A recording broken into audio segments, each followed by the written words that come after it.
Salut, Maïté. Bonsoir, Emmanuel. Comment tu vas aujourd'hui? Ah, ça va très bien, ça va très bien. Et toi? Ouais, ça va, ça va.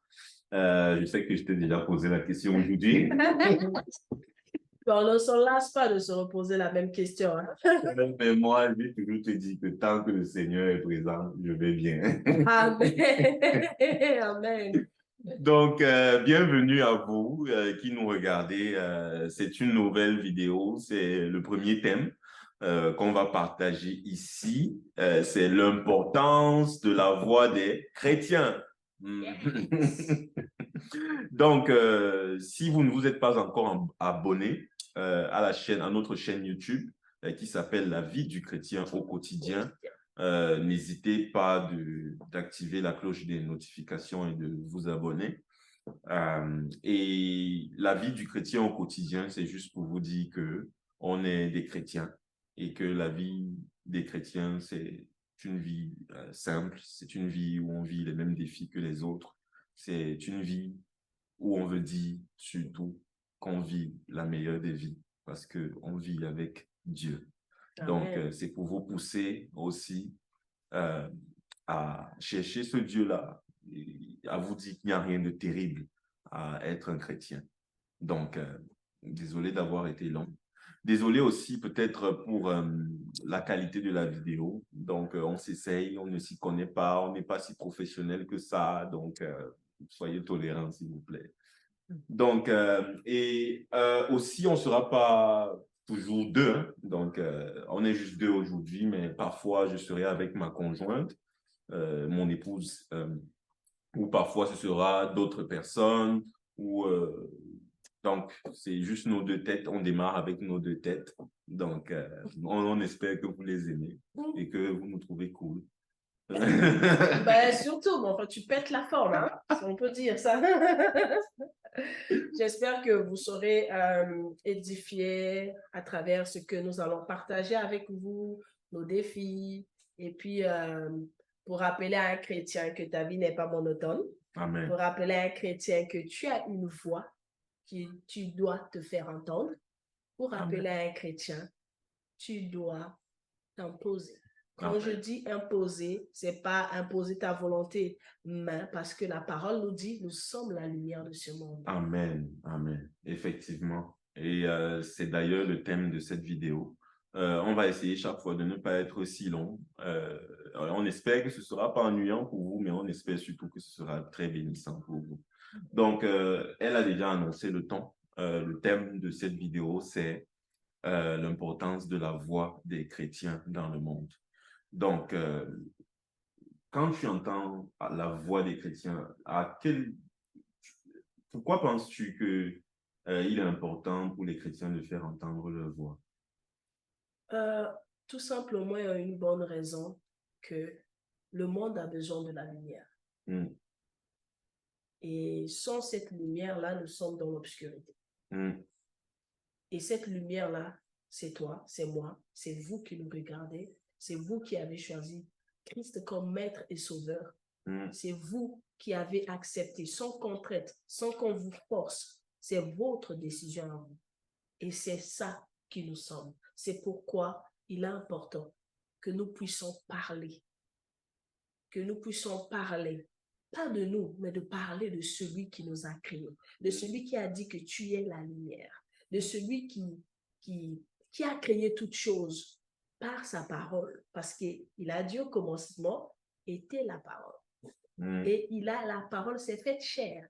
Et dans Genèse qui nous dit, il a tout créé par sa parole. C'est mm, pourquoi le chrétien a, je dirais, je peux dire, on a les choix, mais c'est une responsabilité qu'on doit parler. Si je me Wow, trompe. wow. Non, tu l'as si bien dit en disant que le chrétien, c'est la lumière qui luit dans l'obscurité. Et quand on parle d'obscurité, on n'est pas en train de parler d'électricité, on n'est pas en train de parler de lumière, on est en train de parler de tout le mal qui existe dehors, de tout ce que vous avez pu voir comme injustice autour de vous, de ces personnes-là c'est pas forcément à elle qu'il faut en vouloir, c'est à l'entité qui est derrière elle qu'on appelle le diable ou le malin ou l'ennemi.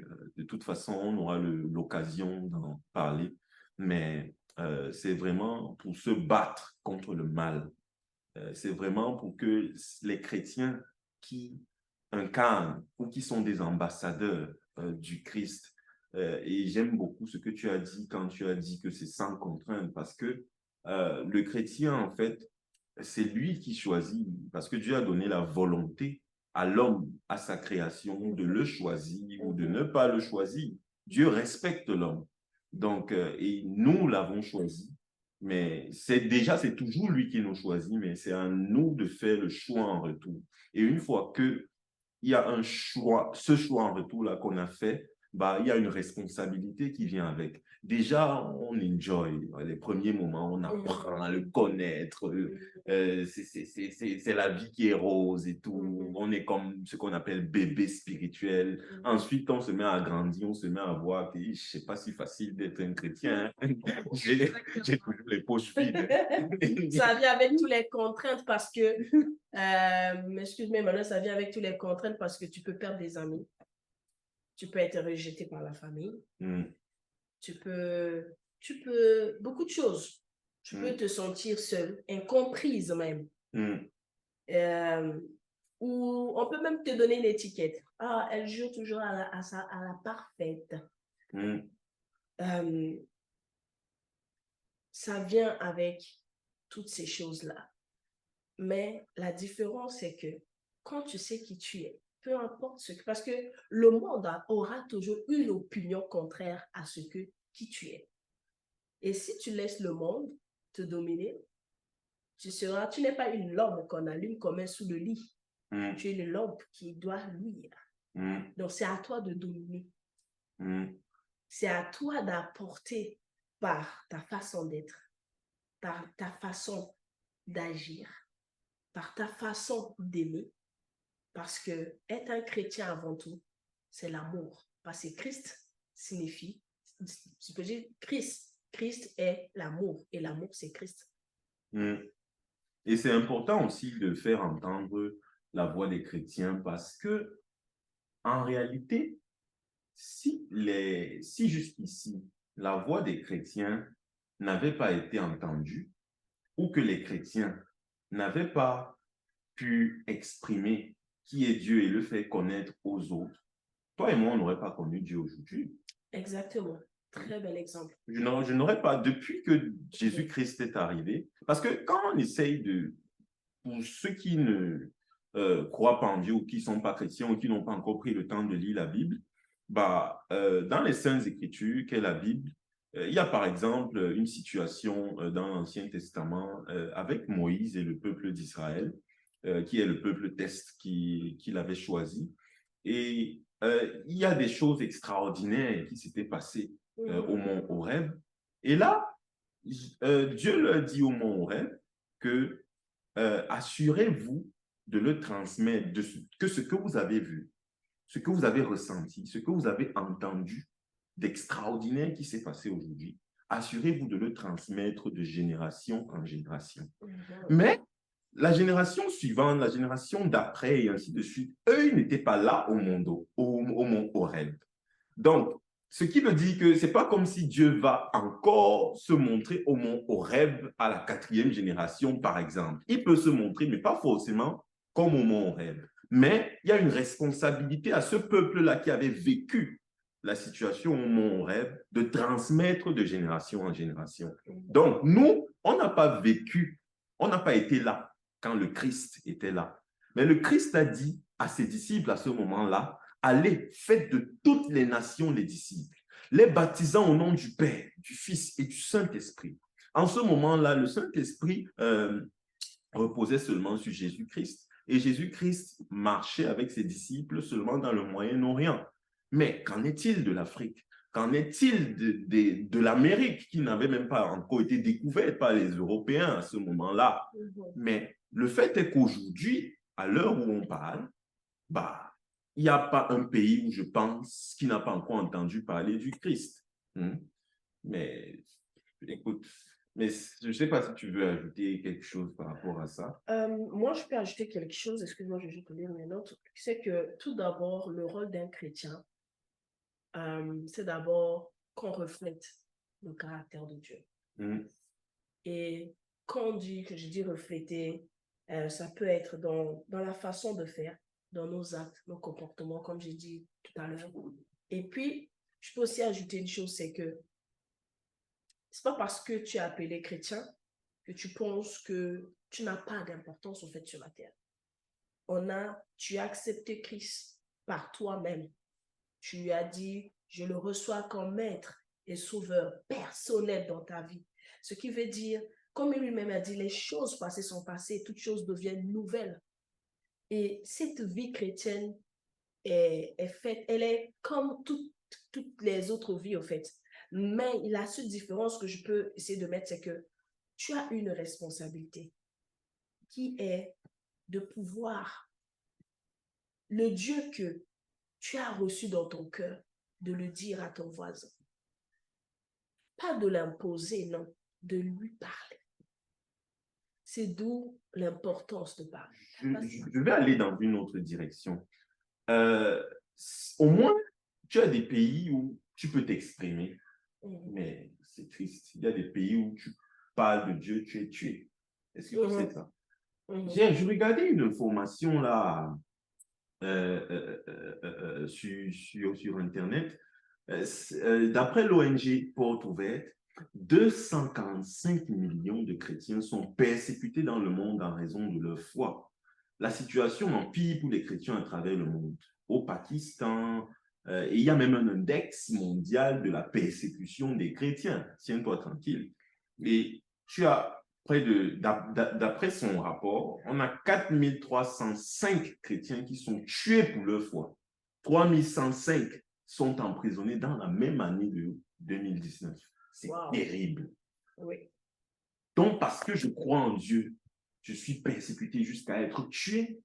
Qu'est-ce que le chrétien fait, en fait, si ce n'est apporter la bonne nouvelle que Jésus-Christ vit? Qu'est-ce que le chrétien fait, en fait, si ce n'est dire, venir soulager la conscience de ceux qui souffrent et de leur dire que tu es quelqu'un, qu'il y a un plan, tu as une mission qui a été prévue pour toi avant que tu ne naisses, que tu es une lumière, que tu peux aussi arriver à être Barack Obama par toi-même. Je ne sais pas, c'est un exemple, ce n'est pas forcément mon modèle là, mais c'est juste pour dire qu'on peut atteindre les hauteurs. Des hauteurs où si on fait des efforts par nous-mêmes de foi, on peut être déchu. Nous ne voulons pas dire que ceux qui travaillent dur, qui ne croient pas en Dieu, qui sont arrivés là où ils sont, que ce n'est pas parce qu'ils n'ont pas, comment je peux dire ça, ce n'est pas parce que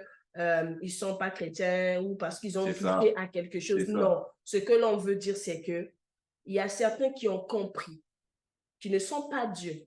Tenez-vous bien.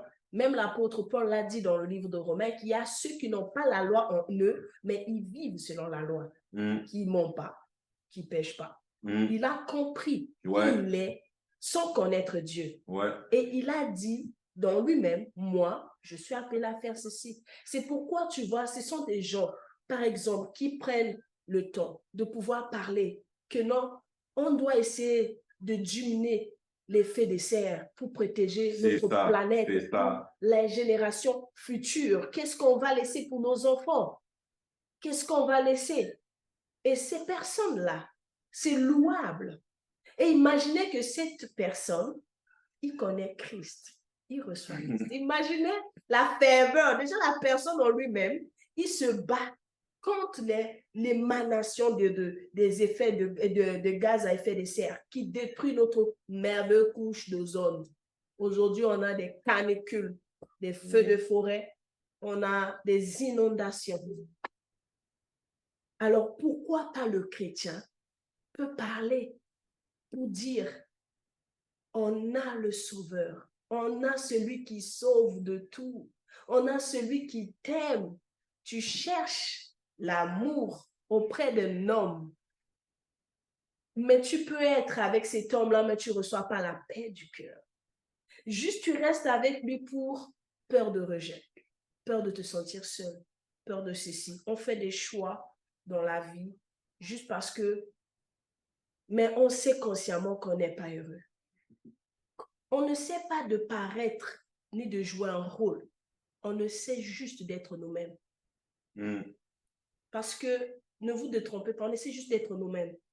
Et on est celui qui doit guider le plus faible. On est celui qui doit guider. On est fatigué d'être obèse. On entend, quand je parle d'obésité, ce n'est pas physique et je n'attaque personne. Je parle d'une obésité spirituelle, des paroles qu'on écoute tous les jours. Vous qui nous regardez, je suis sûre que vous êtes là, vous passez la plupart du temps à écouter les plus grands pasteurs, à vous inspirer. Oui, Seigneur. Mais ça ne suffit pas là, ma soeur, mon frère. Ça ne suffit pas là. Parce qu'il nous a donné un ordre. Allez et faites de toutes les nations et d'ici. Parce que si toi, tu as accepté Christ, parce que quelqu'un a payé le prix, quelqu'un a pris la parole pour venir vers toi. Combien de fois cette personne-là a pris le temps après, même si, ah non, c'est toujours lui. Mais aujourd'hui, je peux dire pas personnellement, aujourd'hui, j'ai été baptisée. J'ai fait le mois d'août, ça fait 1 an que j'ai été baptisée, donc c'était un long chemin. Je vous dis là, mais c'est quelque chose qu'on va toucher dans les prochaines vidéos. Donc, c'est pour dire à quel point que notre parole, lorsque nos actes, nos paroles va de pair avec ce que la parole de Dieu et sans pourtant jouer un rôle. Parce que le pire, c'est de jouer un rôle et par la suite, la personne soit dessus, ben dit, ben attends, tu me dis ceci et puis toi-même, tu n'appliques même pas ça. L'important, c'est que on sait qui nous sommes, on est la lumière et on est la parole. Et comment on peut aider l'autre?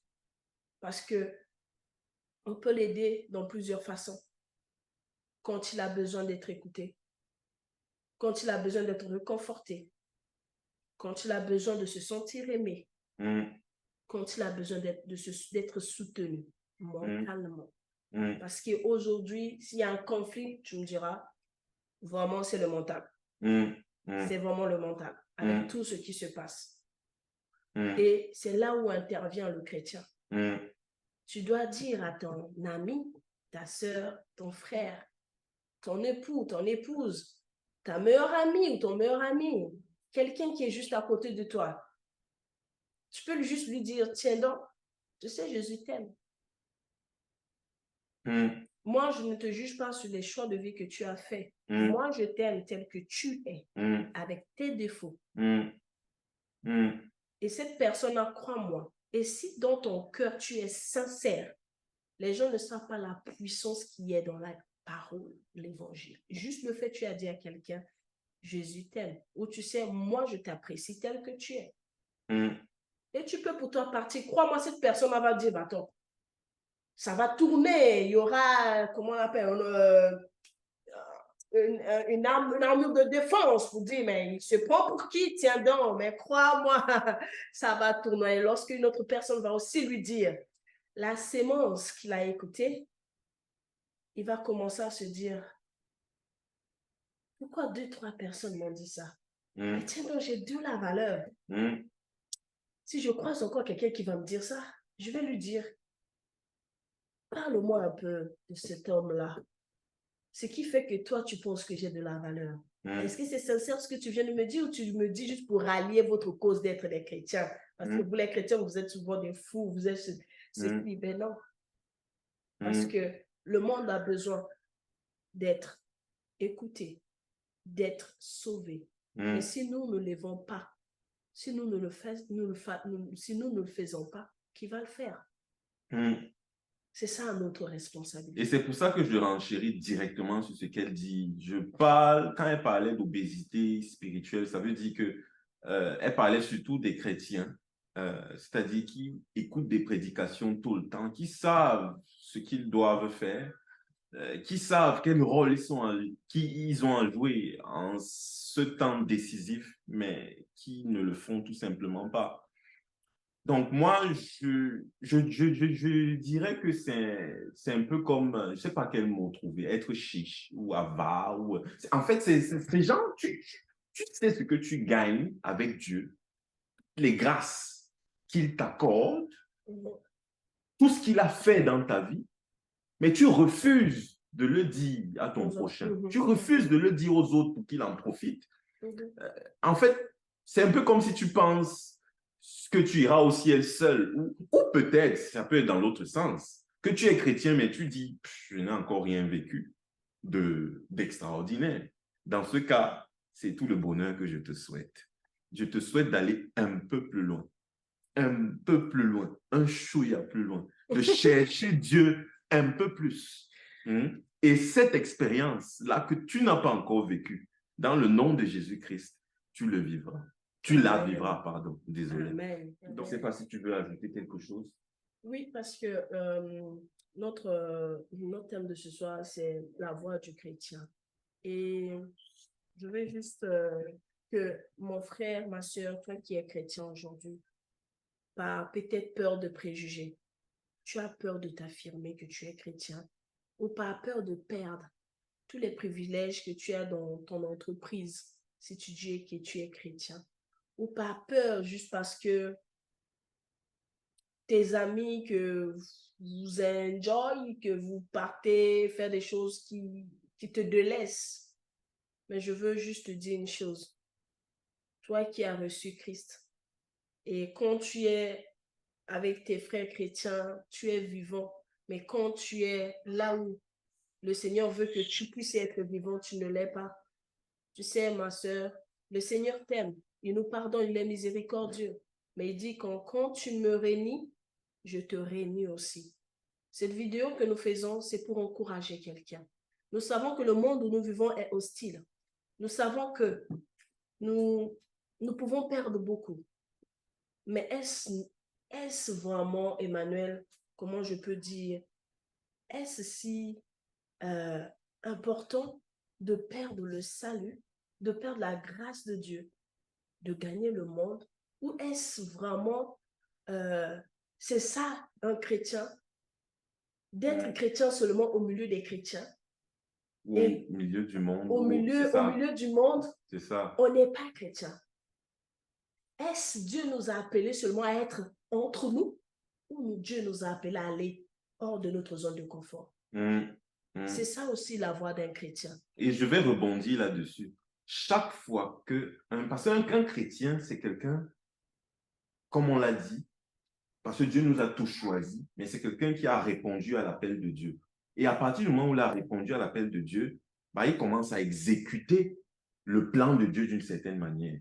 Et en retenant tout ce que Dieu a fait, en n'exprimant pas ton christianisme ou ton amour pour le Christ, il y a une partie du plan de Dieu qui ne se développe pas. Ce qui fait que je m'adresse directement à ces personnes qui ne sont pas chrétiennes et qui disent, pourquoi si Dieu existe, il y a toujours la misère à tel endroit, par exemple.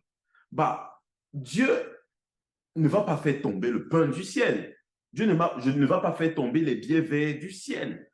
Que ce soit bien clair. Dieu, la Bible dit que Dieu est esprit. Nous devons l'aimer en esprit et en vérité. Donc, il y a les esprits bons, il y a les anges, il y a l'esprit de Dieu qui est l'Esprit Saint, et il y a les esprits mauvais que sont les démons et tout. Et pour agir, ils ont besoin de corps. Et si l'Esprit de Dieu veut agir, il veut t'utiliser pour que tu ailles aider une famille défavorisée, tu ailles soutenir une œuvre caritative qui va aller apporter du pain à des enfants qui en ont besoin. Exactement. Et que tu te retiens, tu restes là, tu regardes. Et moi, Emmanuel, je reste là, je regarde. Maïté reste là et regarde. Si nous tous, on croise les bras, dites-moi, qui Dieu va-t-il utiliser pour aller donner du pain à ces défavorisés-là? Et ensuite, on va accuser Dieu, comme si la responsabilité, c'est à Dieu, alors qu'il a déjà tout fait. Il a tout mis en nous. C'est pour ça que je te dis, toi, chrétien, toi qui m'écoutes, arrête de jeter l'opprobre sur les chrétiens et fais ce que Dieu a décidé que tu fasses. Rentre enfin dans ta destinée. Quel que soit ce qu'il a décidé que tu fasses, quel que soit ce n'est pas forcément qu'il a décidé, mais c'est quelque chose que tu ressens. Tu es peut-être dans une entreprise et tu sais que ce n'est pas ta place. Ou il y a peut-être un projet que tu as toujours eu, mais tu te retiens. Il y a forcément quelque chose que tu sais que tu dois faire. Bah, fais-le. N'attends pas demain. N'attends pas demain. N'attends pas demain parce que la parole nous dit, qui connaît demain? Qui connaît? Il y avait, il y a comme, comment on appelle ça? Jésus a donné comme un parabole, je pense dans Luc ou dans Matthieu. Le grand riche, il a récolté, il a dit, oh mon âme, tu mangeras, tu en auras même à dormir, demain matin tu auras. Mais l'Esprit lui dit, sauras-tu? Qui sait que peut-être cette nuit même ton âme sera réclamée? Et je peux même citer un artiste qu'on connaît bien, je peux dire les Ivoiriens, nos frères Ivoiriens ou Congolais qu'on connaît bien, Kais Bloom, il a sorti une dernière single qui dit « Dieu pile pas foutu ». Dieu va te donner l'eau. Il faut que je l'écoute celle-là. Dieu va te donner l'eau, je l'ai ici. Dieu va te donner l'eau, il va te donner la banane. Dieu ne va pas descendre pour bouillir la banane et il ne va pas le piler pour que tu manges là. Et le poulet ne va pas sortir tout seul dans le four. Hein. Donc, il faut que tu fasses ta part. Dieu a fait sa part. Et j'aime bien, il y a une vidéo qui a circulé quand maman Sandra Mbouy, je pense que tout le monde peut le connaître, une chantre, et qui, l'autre jour, on l'avait interviewé, on lui posait la question, elle dit, mais pourquoi il y a tellement de calamités? Pourquoi il y a tellement de choses? Il a dit, il y a de l'eau. Mais pourquoi il y a des gens qui sont sales? Il y a de l'eau. Pourquoi les gens ne lavent pas leurs vêtements? Il y a de l'eau. Est-ce que l'eau va quitter le robinet pour venir nous arroser, nous frotter? Ça me fait penser à une phrase, c'est pas biblique, mais ça dit « Aide-toi et le ciel t'aidera ». Donc, si tu veux que Dieu vienne cuire tu vas mourir de faim, tu vas mourir de faim. Et c'est exactement pour ça on dit que si personne n'agit, ne parle pour les autres, qui va le faire? Dieu nous a équipés. Parce qu'aujourd'hui, on est chrétien, on prie. Tu pries, mais il y a ton voisin à côté, tu lui as déjà dit bonjour. C'est ça, c'est ça. Il y a ton voisin à côté, tu lui as déjà dit bonjour. Il y a ton frère que tu sais qu'il agit pas mal, qu'il agit pas bien. Est-ce que tu lui as déjà dit avec amour et respect? Peu importe, tu peux dire, ah, grand, excuse-moi, mais ce que tu fais là, c'est pas, je ne conçois pas ça. C'est pas bien. Est-ce que tu lui as déjà dit ça? Parce que nous sommes la voix de ceux qui n'ont pas de voix. Nous sommes ceux qui ont besoin, de nous pour se retrouver. En quelque sorte, nous sommes ceux qui guident ceux qui sont dans l'obscurité, parce que nous sommes dans la lumière. Mon frère, ma soeur, seras-tu content que tu te trouves au ciel et toute ta famille est... C'est ça. C'est ça. Tu ne seras pas contente. Et tu verras ta famille, ils vont même te dire, tu vas les voir. Ils vont te dire, tu connaissais Dieu, tu ne nous as même pas parlé de lui un jour. J'imagine le jour là au ciel. Je vais voir ta joie, comment ça va être. Donc, c'est juste une parenthèse pour dire que on a cette responsabilité-là. Oui, la vie chrétienne, être chrétien vient avec ce qu'on doit. Parce que Christ a accepté de mourir à la croix parce qu'il nous aime. Parce que si Christ n'avait pas décidé de mourir à la croix pour nous, croyez-moi, nous n'allons même pas être sauvés. Bien sûr, Dieu, dans sa miséricorde, allait trouver des moyens, mais parce que quelqu'un a choisi.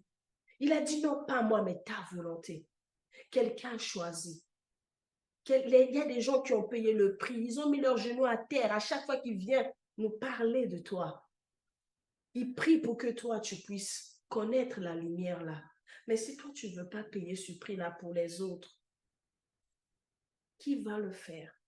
Et comme Dieu lui-même, il écrit, il dit dans les Saintes Écritures, la moisson est grande, mais il y a peu d'ouvriers.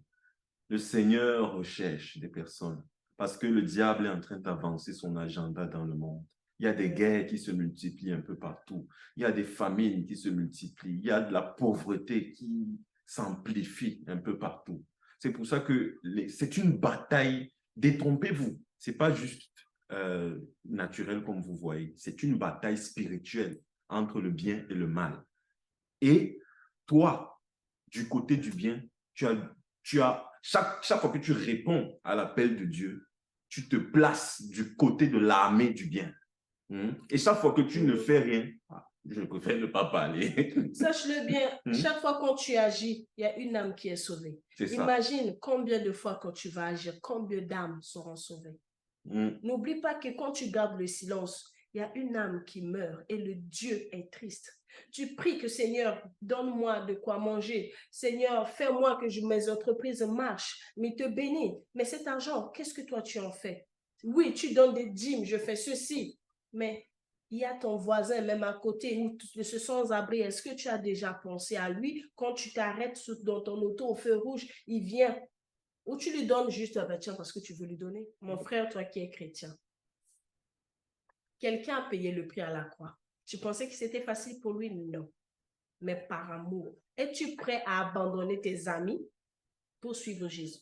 Es-tu prêt à quitter cette entreprise-là? Parce que peut-être sur la clause de cette entreprise, c'est dit, si tu te dis tu es chrétien, tu es renvoyé. Tu vois l'argent, tu vois les bénéfices. Es-tu prêt à abandonner ça pour dire, OK, écoutez, je suis chrétien, OK? Tout ce qui se passe ici, on vend nos choses en montant les gens. Moi, je ne suis pas à l'aise avec ça. Parce que ma foi ne me le permet pas et que ça ne reflète pas qui je suis. Je préfère être vrai avec les gens. Laisse Dieu va agir. Et si le Seigneur t'a mis dans cette entreprise-là pour apporter la lumière, qui sait? Tu penses qu'on t'a pris parce que tu es excellent? Oui, ça se peut. Et parce que le Seigneur peut te mettre dans cette entreprise-là, parce que tu es chrétien, tu es la lumière. Dieu veut que tu agis là-bas. Je peux prendre l'exemple de notre frère David. Imaginez, et jusqu'à présent, il est encore où? Dans cette entreprise. Malgré qu'il dit, malgré qu'on essaie de lui mettre les bâtons dans le roues, mais il dit, je reste honnête. Est-ce qu'il a été licencié? Non. Est-ce qu'il suit, comment on appelle ça? Il est détesté ou parce qu'on trouve... Oui. Deux fois, sachez-le bien, nous, on va aimer, mais les autres ne vont pas nous donner cet amour-là. Mais nous n'allons pas voir ça. Parce que si nous attendons à ce que les autres nous aiment, nous n'allons pas faire ce que le Seigneur nous appelle à faire. Ce que il nous a appelé à faire. Parce que ce que le Seigneur nous a appelé à faire, c'est d'aimer. Nous n'avons pas besoin que les gens puissent nous aimer. On n'a pas besoin de ça. On a besoin qu'ils soient sauvés. Parce qu'on a déjà quelqu'un qui comble mon cœur d'amour. Je me trompe. On a quelqu'un qui comble nos cœurs d'amour. Alors, si le Seigneur m'a mis dans cette entreprise-là, si je prie, je dis, Seigneur, aujourd'hui, je vais dire la vérité, je suis chrétien. Et je veux lui dire que je ne conçois pas ça. Et je laisse entre les mains de Dieu. Il se peut que ton directeur va dire, bah, OK, certains avantages que tu avais droit, bah, je te les enlève, mais tu restes au poste. Tu vois déjà l'impact que tu vas faire. Certes, oui, il faut être prêt à perdre pour gagner le royaume des cieux. Il faut être prêt à perdre parce que le Seigneur, des fois, nous met au défi. Il voit comment. Il te met là, devant, il te donne tout, au fait. Il te donne tout. Mais il n'y a qu'un seul défi. Est-ce que tu es prêt à quitter là pour aller ici? Et plus tard, il va te relever parce que tu as choisi d'abandonner ici et d'être ici pour que son nom seul soit glorifié afin qu'un homme ou une âme puisse être sauvé. Chaque fois que nous fermons la bouche, nous ne parlons pas, nous n'agissons pas, il y a une âme qui meurt, une âme qui part en enfer. Amen. Parce que ça existe. Croyez-moi, ça existe. Exact. Et on a une responsabilité. Donc, merci beaucoup, Maïté. Je pense que si on parle de... Tu sais, on aime tellement parler de Dieu que... Ouais, c'est tellement, on ne voit pas le temps passer. On ne voit pas le temps passer. Oui. Si en réalité, on avait prévu quoi, 10 minutes. 10 minutes, je pense que nos vidéos ne feront pas 10 minutes. Désolé. Mais pour enchérir et pour terminer sur ce qu'elle disait, nous ressentons que la saison de la moisson s'en vient. Il y a quelque chose d'extraordinaire que Dieu est en train de préparer. Et à travers le monde entier, il est en train de préparer ses enfants. parmi lesquels toi aussi, il est en train de les aiguiser. Il est en train de les aiguiser. Le monde attend avec un ardent désir la révélation des fils de Dieu. Ils vont sortir de nulle part, de toutes les régions du monde, pour défendre la cause du Christ, pour faire reculer les plans du diable et pour montrer que Jésus est Seigneur et que l'Esprit de Dieu existe. Est-ce que tu es de la partie ou non? Je te laisse y réfléchir. C'est à ta discrétion, c'est à toi. Sache-le bien que, comme l'a dit, il a dit dans sa parole, si je peux dire, dans Matthieu 5, il a dit dans Matthieu 5, 14, guider les autres. En gros, je peux dire que c'est pour guider les autres et faire des disciples, assaisonner le quotidien des autres.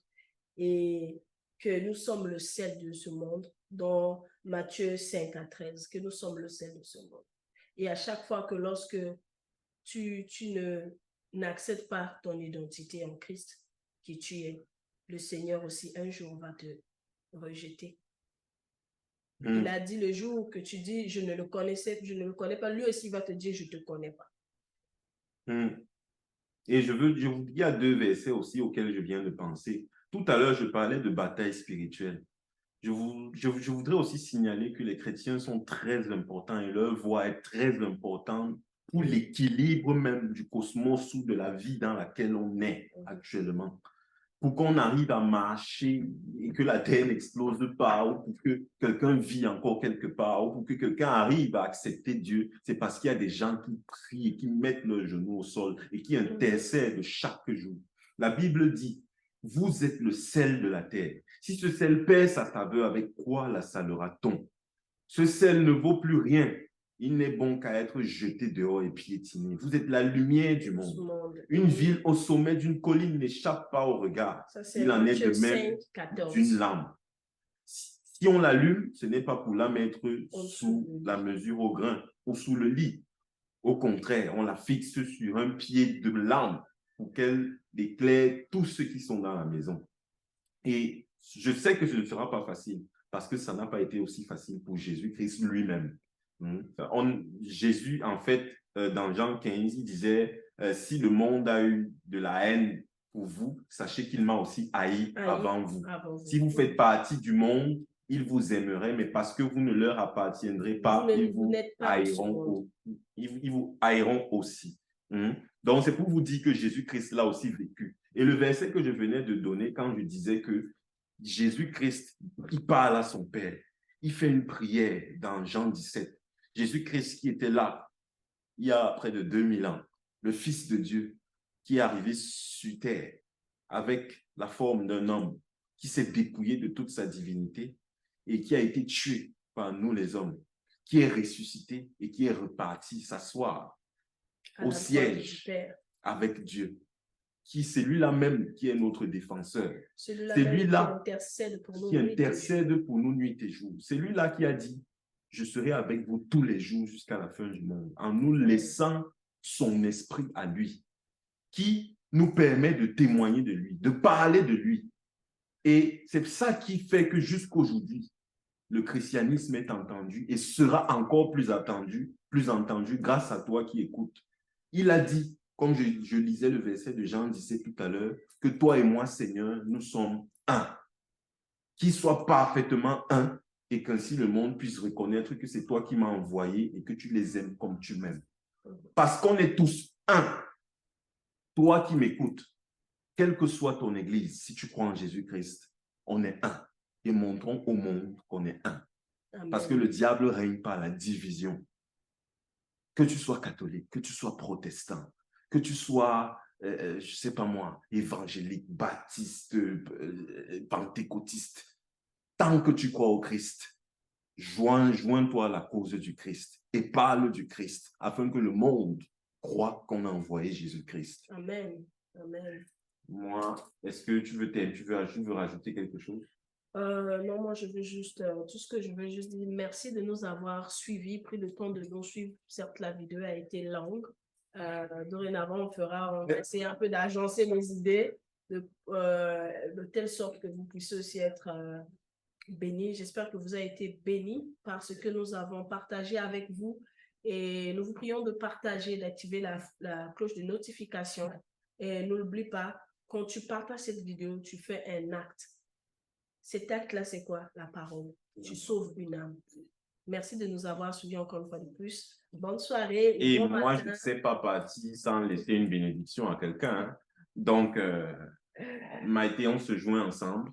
La Bible dit que quand 2 ou 3 sont réunis en ton nom, au nom de Dieu, il est là parmi nous. L'Esprit de Dieu est là parmi nous. Et nous prions au nom de Jésus-Christ. Toi qui as écouté ne serait-ce qu'une seule minute de cette vidéo, toi qui partageras cette vidéo, quel que soit à quel moment tu regardes cette vidéo, dans le nom de Jésus-Christ, que l'Éternel te capacite, que l'Éternel déverrouille tout ce qui est verrouillé dans ta vie, que l'Éternel te fasse arriver à un autre stade de ta vie où tu n'as pas honte de faire entendre ta voix, toi, si tu es chrétien. Et si tu n'es pas chrétien, que tu n'aies pas peur d'être chrétien, parce que nous sommes les chrétiens. Nous ne sommes pas les meilleurs chrétiens, mais on a... Je veux finir. Oui, vas-y, je te laisse terminer. Fortifie-toi, prends courage. Nous savons que ce n'est pas évident de quitter ses amis, son entourage, son emploi, à cause des préjugés ou à cause du rejet qu'on va ressentir. Fortifie-toi, prends courage. En faisant cet acte-là, le Seigneur va t'ouvrir d'autres portes. Il y a une grande famille qui t'attend. Agis. Parce que c'est telle est ta destinée. Amen. Donc, dorénavant, peut-être pour les autres vidéos, on ne sera pas forcément à deux. Comme on vous l'a dit dès le début, je pourrais être avec mon épouse, je pourrais être... peut-être je pourrais ne pas être là ou elle pourra ne pas être là. Ou peut-être on ne sera pas réunis au même endroit géographique. Donc, ça pourrait être un enregistrement Zoom où chacun parle. Ça pourra prendre divers formats, divers visages, mais c'est toujours le même but. La vie du chrétien au quotidien. Pour vous montrer qu'elle vaut la peine d'être vécue. C'est la vie Zoé. C'est la vie parfaite sur terre. Donc, n'hésite pas à nous rejoindre. Et merci et que Dieu te bénisse. Passez tous une excellente soirée ou bonne journée. Nous sommes déjà réveillés. Bye.